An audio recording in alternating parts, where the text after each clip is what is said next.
Are you starting it? Yeah.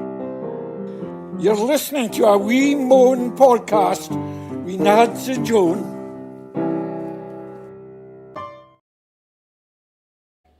Welcome back to the podcast. Your go to all things pop culture, entertainment, and celebrity news. Nadia, we have a cranker of a show today.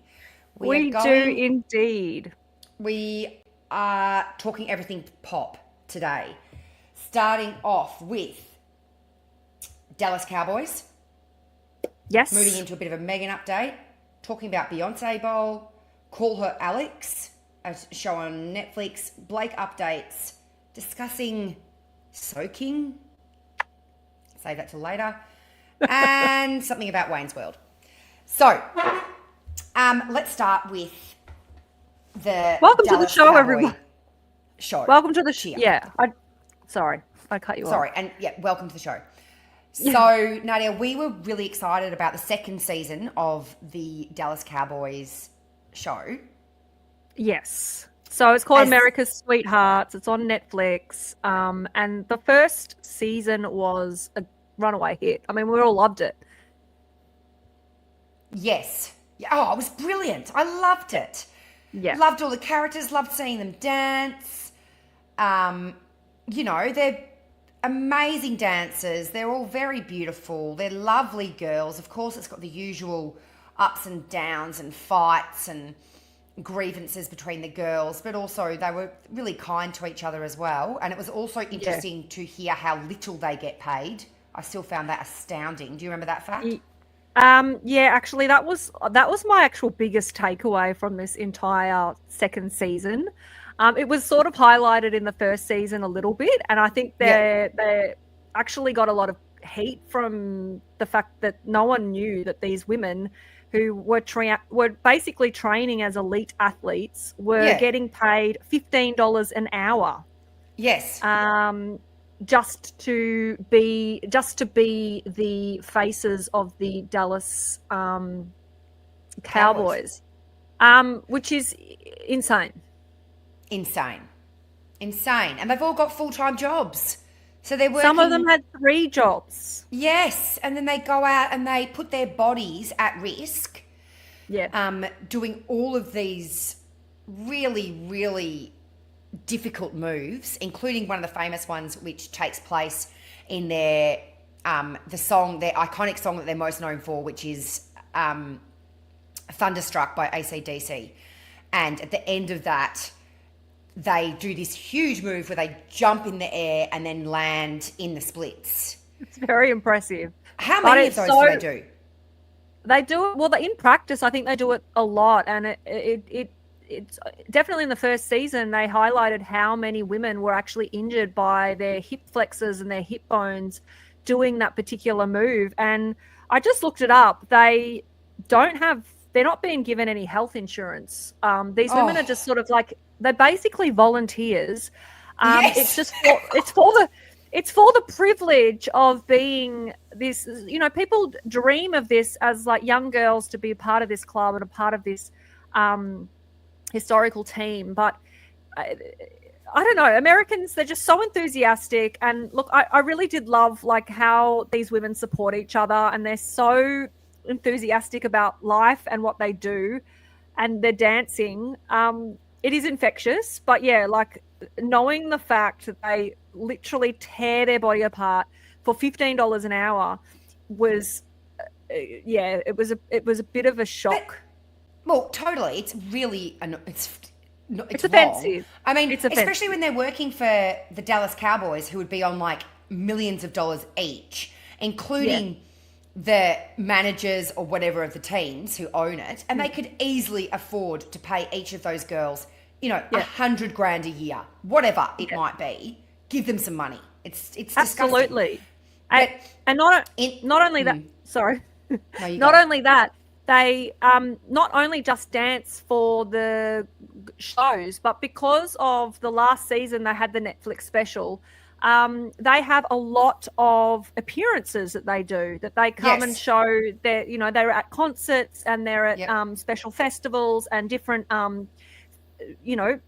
shows where they have to do even more work. And so for the appearances, they get $500 each for the appearance. Right. And then they get $15 an hour. And they really sort of ham it up in this show by saying, well, they get all their nails done, they get free spray tans, they get their free hair, they get this, that, and the other. And I'm just thinking, you know what? How about just giving them a pay rise, you know? Yes. But I'm correct me if I'm wrong. I remember the elder cheerleaders who used to be cheerleaders and are now like the managers. They get their backs up. They're a little bit like, well, we all did it for free. I mean, you know, that's just what it is. It's like, come on, ladies. Like, it shouldn't be like that. Why don't you support the young girls and say, no, give them some money?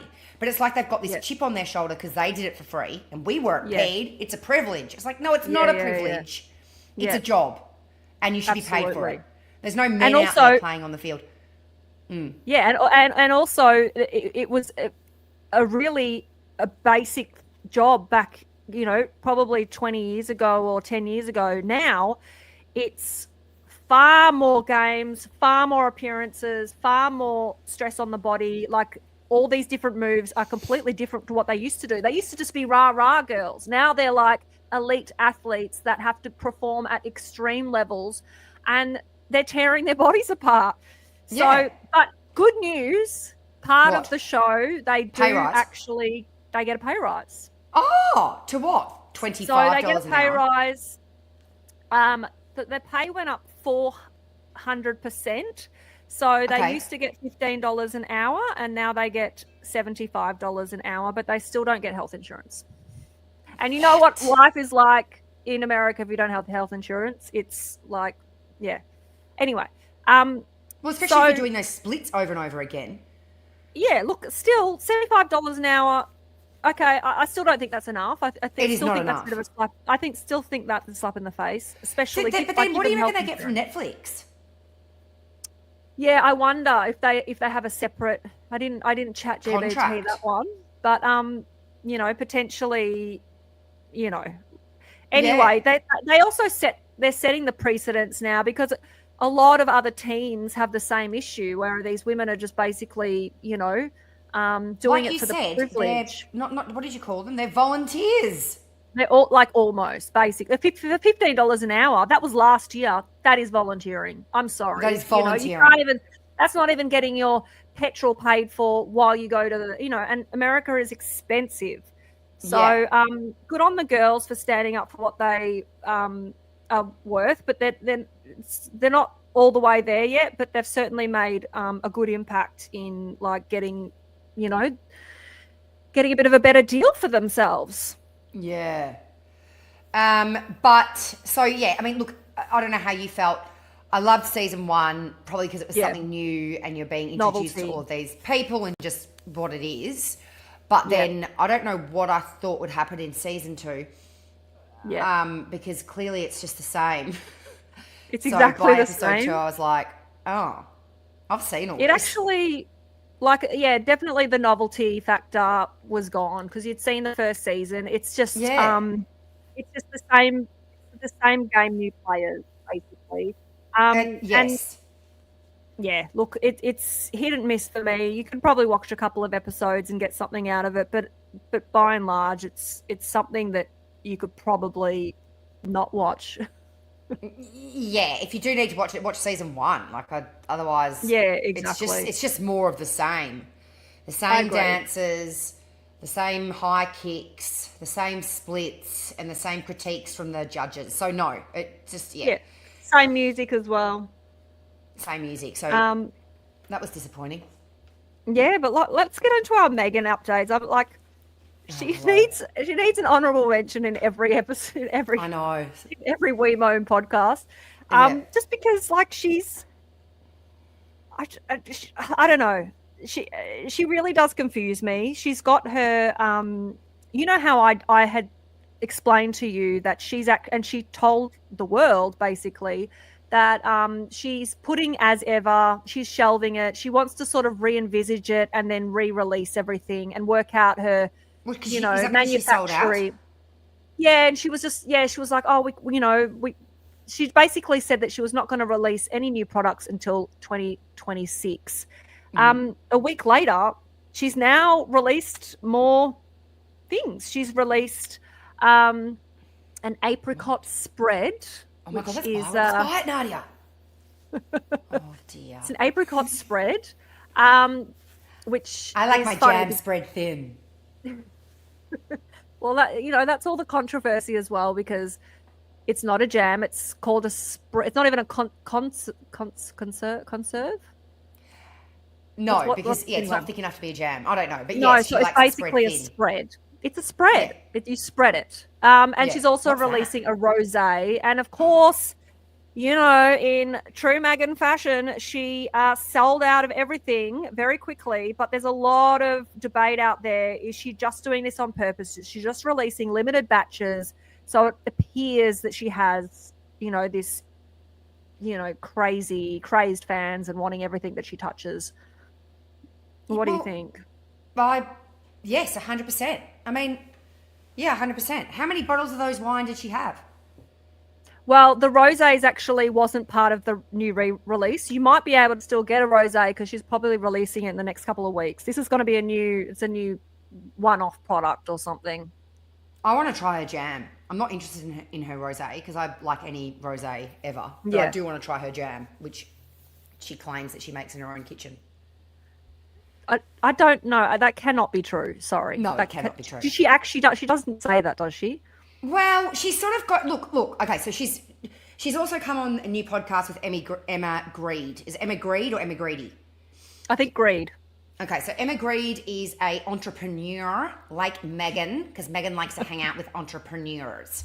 Yeah. And she started with the Kardashians. She started the clothing brand All American and Skims. No, Good Americans and Skims. So she's highly successful. She's got a podcast. She's an entrepreneur. And she does a podcast with Meghan. The podcast is, again, I mean, okay, so let's just, pretty much it's them telling each other how wonderful they both are. It is, I'm just gonna play the intro. Yeah? Yeah. Well, let me pop that up for you. Yeah. Oh, for goodness. Wait a minute. So it's Aspire with Emma Grede.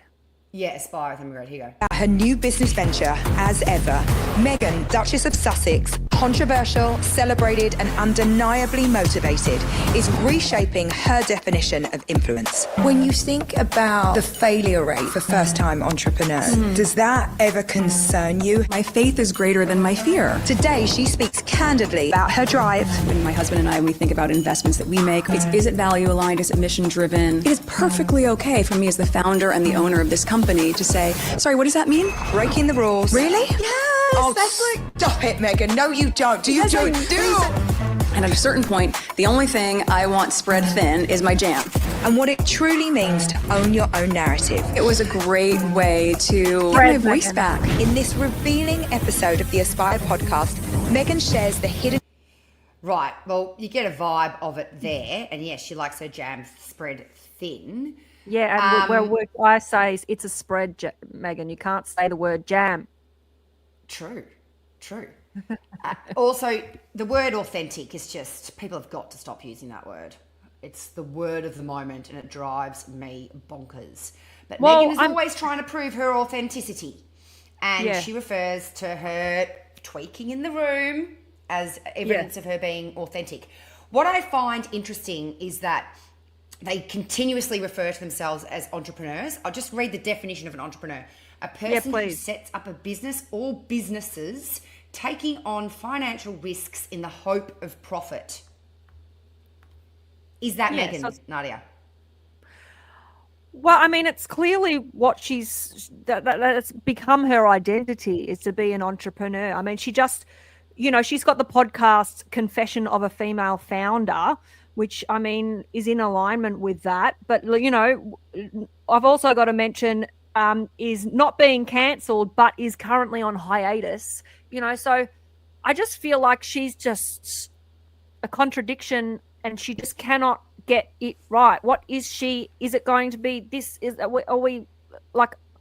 I don't know. I feel like there's a war room with like a media, a PR person, and a manager, and they're all just like got their wires crossed. And oh no, I thought you were gonna like stop the podcast. Oh no, we're actually gonna do the podcast. Oh no, we're not gonna release that one. Like no one knows what's going on. It feels very frantic, and this authenticity. I mean, that was the classic for this pod. That was the takeaway of this podcast. Basically, we need to kind of like spell it out. She was saying something about the host was saying something about her being authentic, and then Meghan, as proof, said, "Did you see that my video? dance video?" I know.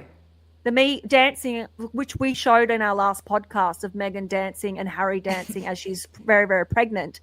But she used it as proof. Like, I don't know anyone. Of authenticity. I don't know anyone that would use an evidence-based thing of trying to. It's like she knew that was a tactic. Like someone said, "Oh, you need to prove. Yeah, you need to seem lighthearted and fun, and that is your authentic self." And so could you please come up? And that was their strategy. Let's have, exactly, because she referred to it in a heartbeat. Yes. Yeah. And look, that's very, like, that is unauthentic. Which is unauthentic. It proves to me that you're unauthentic. If you require proof, that you're authentic. That, for me, is not authentic. Yeah, totally. But also, she's not an entrepreneur because she's not at financial risk. She's backed by Netflix with $100 billion. So when Emma Grede asks her, you know, do you ever have fear of, because you know, 1 out of every 1,000 startups or entrepreneurs succeed. Did you ever have any fears? It's like, hang on a minute. Yeah. Like she's not your everyday girl starting a business out from their shed. No. You know, making or you, an artist, selling their artwork and putting themselves out there. It's not grassroots at all. So let's stop. That's not authentic. Yeah. And also, a lot of people don't know this, but the As Ever brand is actually a co-production with Netflix. Netflix is co-producing the As Ever brand. Well, so it can't go wrong. Like it can't fail. Yeah, it's not going to fail because it's backed by billions of dollars. Oh, yeah. I also noticed from that interview, because I listened to the whole thing. Did you listen to it? I didn't listen to it, no, but I've heard. I listened to the whole thing. Yeah. She tells the same stories over and over again in her authentic self. So she mentions being the, being the only black girl in the room. So therefore having to, but also meaning that, okay, I can go for 3 times as many roles, because I can be the white girl, I can be the African-American, and I can be the Latino. She's like, so that's 3 times as many roles I can go for. It also means that I can be rejected 3 times more. Oh. So she tells that story, always tells that story. She also tells, there's another one. And she has a real dig at the royal family, just with one sentence. She mentions her great friend, Sabrina, tennis player, Sabrina? Serena Williams. Oh, Serena, sorry. Serena. She mentions Serena and says that, Serena told me that lies only hold for so long. And then she's like, well, it's been 8 years. We'll see. And she's what only holds for so long? Lies. You can only a lie will be found out. Like Serena says, a lie will be found out before, it just, you can't hold it forever. And then she says, well, 8 years. And then she also says they say, if you could change anything about your narrative, what would you change? And she said, I would just ask people to tell the truth. And that's when she launches into that. I would tell the people to tell the truth. And it's been 8 years. But it's like as so though that was there's a dig. But as though there's a big lie. But it's like, there's no big lie, Meghan. Like, what's the lie that you felt uncomfortable? It's just so, you know what I mean? Like, well, she's insinuating that there was more that happened that not everyone knows about. And of course, there's going to be more, but maybe maybe it's more on her side. Like, there are so many. Isn't it just like a disagreement and like a difficult situation where two worlds came together and didn't work, and it's family breakdown, and to sort of just sum that up and just throw a cannonball. Also, it's it's your husband's family that you're throwing it at. Yeah. And It just creates more intrigue and more people gossiping. And if you don't know, well, why don't you tell the truth? You have the truth. But also, what is the tell lie? The truth? Yeah, what's the specific lie? Like if it's like, oh, they told everyone that, it's just very simplistic. It's not classy. Not authentic. It's just not of any class. Like if you're trying to, it's just arousing more conspiracy, and that's not what the world needs right now. Like just focus in what, anyway. I think we need to move on from that. But look, that's just constantly developing. Meghan is a source. I wish she wasn't. Like, I really wish she wasn't so much entertainment, but she really is. Like, how does she keep doing it, Joan? How? Well, she keeps putting herself out there and like. Well, having an American girl marry a royal was just a big deal, Like the last person that did it would have been, remember Princess Grace married the king of Monaco. That was a big deal too. And then she was killed in a car accident, wasn't she? So I think so. They just get blown into the stratosphere, but most do it without complaining so much. Yeah. All right, well, let's move on to Beyoncé Bowl. You absolutely loved this. It just flashed up on Netflix and I was like, 13 minutes, and I just loved it. Yeah. I mean, I love her new album anyway, Cowboy Carter. Well, it's not new anyway. Really? Yeah, I love that album. Do you like it or not? Well, that's not the general consensus. That's likely her least popular album. Well, I love it. Yeah. Yeah. To be honest, I'm not the biggest Beyoncé fan, and it's not just because look, I really loved her like in her era of like Crazy in Love, like that whole 10, 15 years ago, like that was in my soul embedded. But I don't know, like I'm kind of just I appreciate her. She's an icon.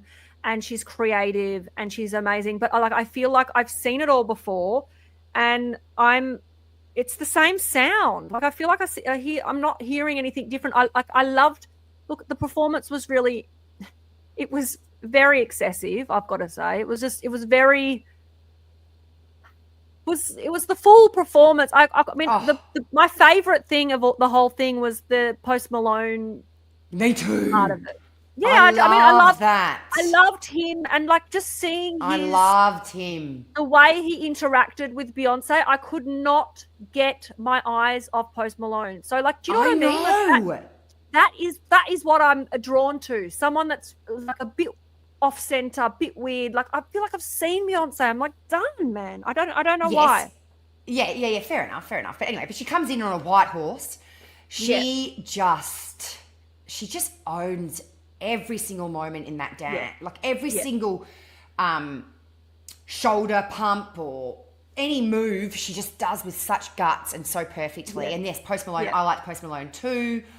I loved all the outfits, I liked the music, and I was just like, how have I not seen this? It took place on Christmas Day, which would have been very exciting in 2024. Well, it's only 13 minutes. Past, but 13 minutes. And if you're going out, like if you're getting ready to go out, then chuck that on. That's fun. Yeah, that's fine. Yeah. And it's on Netflix, people. Has it just come out on Netflix, or did it just pop up on my feed? I feel like it's been out for a while. Because I do remember, I do actually remember there was a lot of things on TikTok advertising this performance. With her on just riding a white horse and all that sort of stuff. So I feel like it's been out for a while.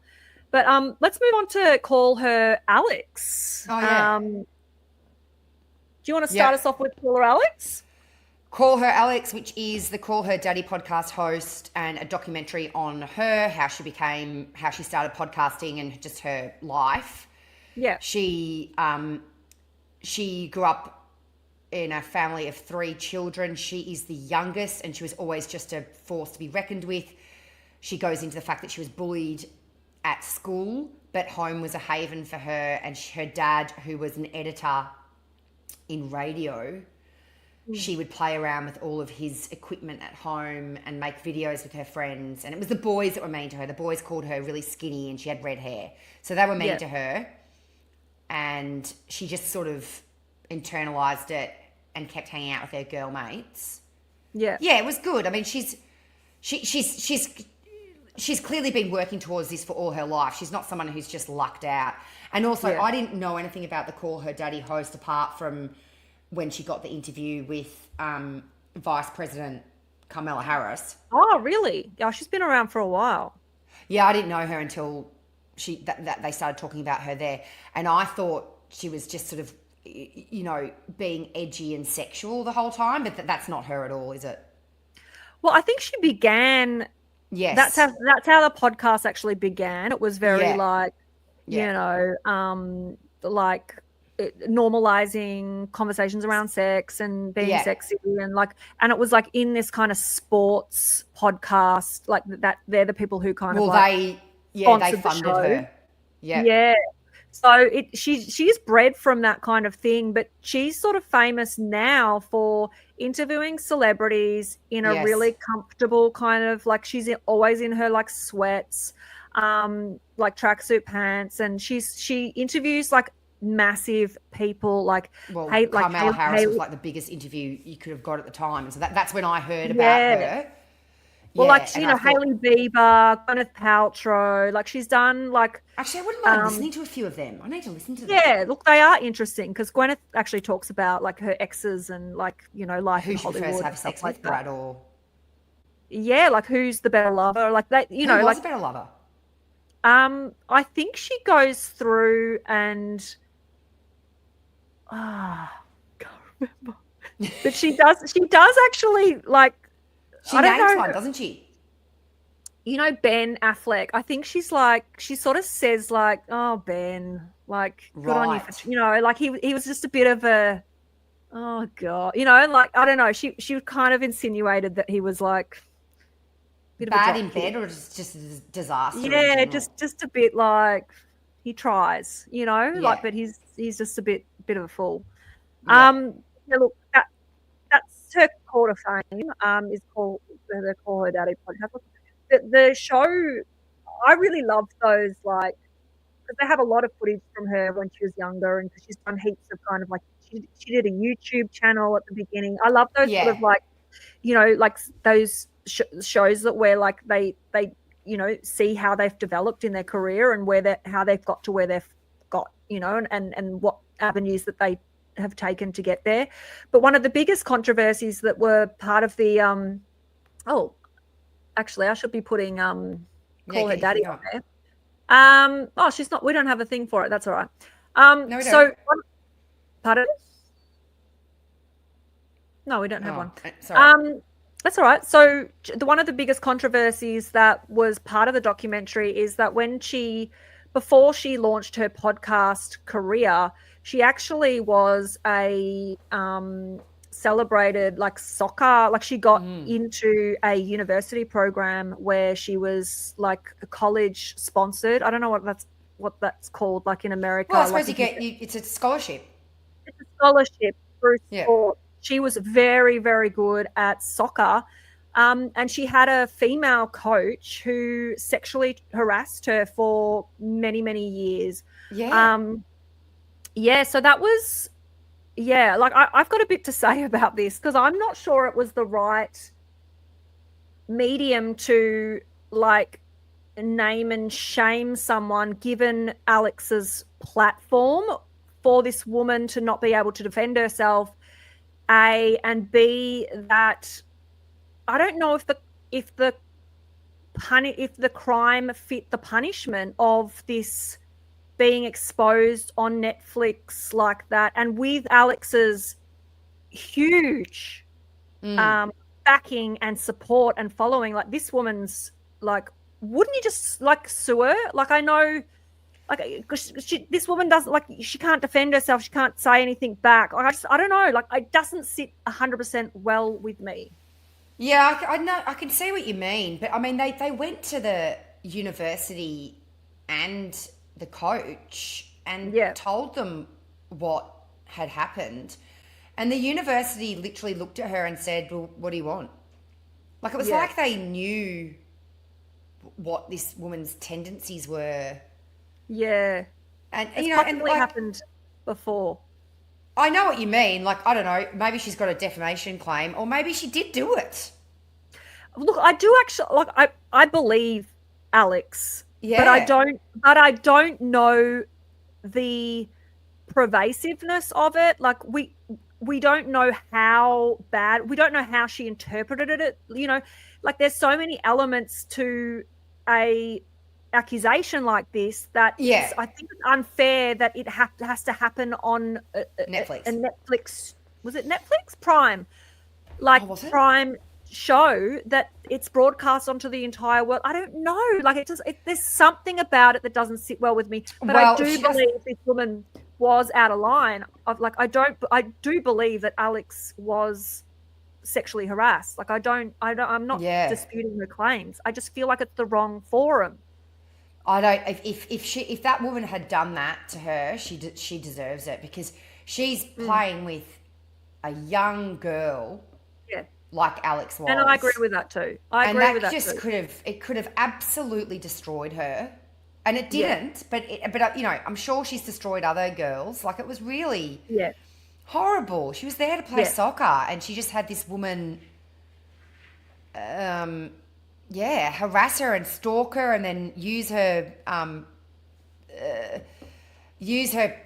power as her coach to be like, oh, well, if you don't do what I say or tell me everything, then you're not playing on Saturday, sort of. Like all of that was completely disgusting, and I do believe Alex, but I don't. I guess it just falls into question, like, how, you know, I don't know. You feel like okay, if you're gonna do that, then go through a court of law first. Yeah, look, I think there's forums for it. Like, this is the new way of, like, revenge. Well, name and shame, baby. Maybe there's a place for it. Like, if you want to go and act like that, name and shame, or pull a defamation case. One of those true. And look, I do like Alex, and I do think if she maybe, like, this proves how bad this woman really was, because you wouldn't want to put this on a TV show just for clicks. Like, this better have been. I do believe it was very, very bad. I wonder if she's been fired or not. Anyway, so that was interesting. I like to call her Alex, and I think she seems like a really nice girl. And now that we've mentioned, there you go. Now that we've mentioned her interviews, I'm going to go listen to the Gwyneth Paltrow one and whoever else. Yeah, it's worth watching, actually. I think it gets pretty funny. Yeah. But moving on to another sexual harassment claim, which is the Blake Lively case, and that is just, like I've said last podcast, it is one of those. It never ends. Well, it hasn't even started yet, then, Nadia. No, I know, but the legal filings just go back and forth, and there's so much stuff that's coming out now. But there has been a few turns that have recently completely turned the case up on its head.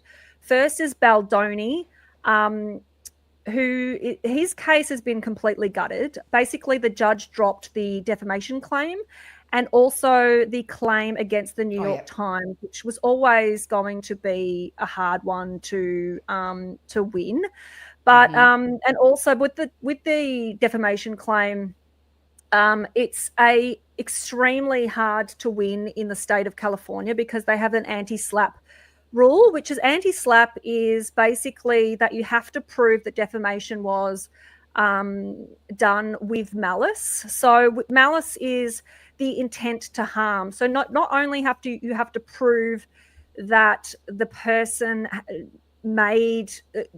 defamed you, but that they did it with intent to maliciously harm and destroy your world of whatever it is. So that it's not in all states, but it's just in the state of California. So it was always going to be a really hard one for Baldoni to win, but it doesn't mean he's out of the race. Like, he's obviously still needs to defend himself on the claims of sexual harassment, which is Blake's big, which what she's gunning for. And Blake also lost her bid to keep Taylor Swift's text messages out of Discovery. Yes. She was fighting really, really, really, really, really hard to keep them out of this process. So it is my big prediction that I reckon that Blake Lively, and you heard it here first, that she drops this case, because whatever is in those text messages between her and Taylor Swift is so incriminating, or not, or it's just there's secrets that would raise the hair on the back of your neck. I don't know what it is, but she is fighting tooth and nail to not have these text messages come through into Discovery. The judge has said, no. You started it with she was the one that openly admitted that there was text messages between them. She has to put them through. They have to be put through into Discovery. And the other big news is that Blake Lively is due to be deposed by Baldoni's lawyer, Brian Friedman, today, like right now. She is being due to be deposed, and yes, go on. What's deposed? Deposed is where you sit in a room with a microphone and a camera on you, and Brian Friedman, the Baldoni's lawyer, is basically shooting like what happened firing here, questions. Firing questions, and she has to answer and try and recall whatever she can recall. When did Baldoni make you feel uncomfortable? In which sex scene did you feel uncomfortable? What did you do when you felt uncomfortable? Yeah, but they can find so many flaws in people's stories with a deposition that it can be really like the game changer when it comes to and also like that's why Blake is fighting so hard with these text messages not to be seen before the deposition. She doesn't want Brian Friedman to have any information that he could possibly use to kind of ask her very direct questions, and she'll just be squirming. So that's my dog is your big dog. So that is the Blake Lively wrap up for now. But honestly, as you can imagine, I mean, Taylor would be pissed. Taylor would be pissed, but if she has nothing to hide, then she shouldn't be. But it doesn't matter if you have nothing to hide, because the minute your text, imagine our texts were released to the public. Like, there'd be stuff in there, you'd be like, oh no, there's going to be, you know what I mean? And you can interpret things in a variety of ways. So I feel like Taylor's going to be like, I did not want to get dragged into this. Now I'm dragged into this. I suppose it's just her text between Blake and Taylor, but there could be numerous different things in the texts that I wonder if they can release any of the text messages, or they have to be relevant. Like, what if she just has a go at like another celebrity and like says, oh, he's a real douche? Can they release that, or does it have to be relevant to the case? Well, this is where we need to find nuance in this, because I would also like to know that myself. I do think it has to be pertaining to it has to be relevant to the case. Like, why would they? The case. Yeah, why would they allow text messages about their knowledge of lavender relationships, or like really things that could really expose other people? Because they would know so much juicy goss. Like, it would be fantastic. But I think it does have to be relevant to the case. And, I know that Taylor Swift has said that she doesn't want anything to do with it and she's not been involved. But the evidence actually is that she was partially involved. She certainly was involved in terms of the movie score. She was involved in hiring Isabella Ferrer, who played Lively's younger self. She actually helped choose her. And she also it's alleged that she was reading all of Blake's script edits and saying yes or no, like it did in some of the text messages. Why would she bother herself with this B-grade movie? Well, no, it's not that she would bother. It's that Blake involved her, and Blake was her best friend, and you're there for your best friend, right? Yeah. So look, it's just this case just keeps on giving. It's quite a weaving like maze at the moment. Like it'll start becoming, obviously, hopefully it goes to trial. My prediction is that Blake is she's just going to, because at the moment she's on a bit of a victory tour because of Baldoni's loss with the defamation claims that he had. So she's on a bit of a victory tour at the moment. It would be a good time for her to drop the case because she's got good media. But we'll see. We'll have to see how it all plays out. We will see. Scheduled for court next March, I believe, Nadia. Yeah. But the deposition, woohoo, that's today, baby. Well, it's Monday for Americans, so I guess it's any time now. So let's talk about soaking. Let's just end on a really strange note. Why are we talking about soaking? And do you want to describe soaking? I do want to, because I feel like it's very educational, and I feel like it pertains to our good friends, the Mormon girls. The Mormon girls that we were discussing last week, and it just goes into this bizarre conflict of being the good girl and boy, religious, Jesus kind of loving folk, to these quite sexualized, repressed individuals that just want to be naughty. Yes. So basically, I will explain it, but I have to use kind of. I've found an image. It's on Wikipedia. Oh God. And it actually gives an illustration of soaking on the act. We just have to use code because of YouTube's community guidelines. So we will be using code, but I'm sure you'll be able to work it out. So do you want to pull up? So it's a Mormon practice, and because they swear not to have sex before marriage, the cunning little creatures have come up with a little way to get around that. I have indeed. And what do they do, Nadia?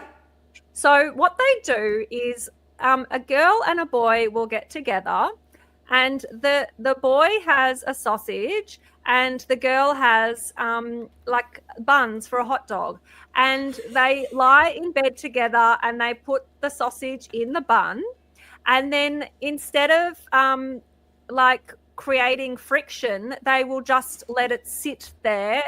Stop it. Yep. And then they do, sometimes they will use friends to bounce the bed so the hot dog will move around on the bed. But surely that would be too much for the hot dog.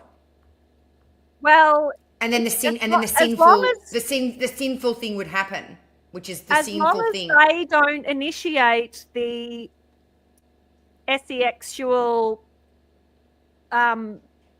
act that it is being done upon them, they get away with this lovely hot dog merging of.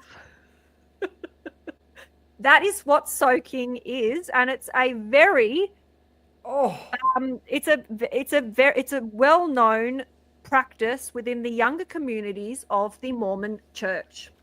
And if you look at the opening sequence of the Mormon wives, soaking keeps flashing across the screen.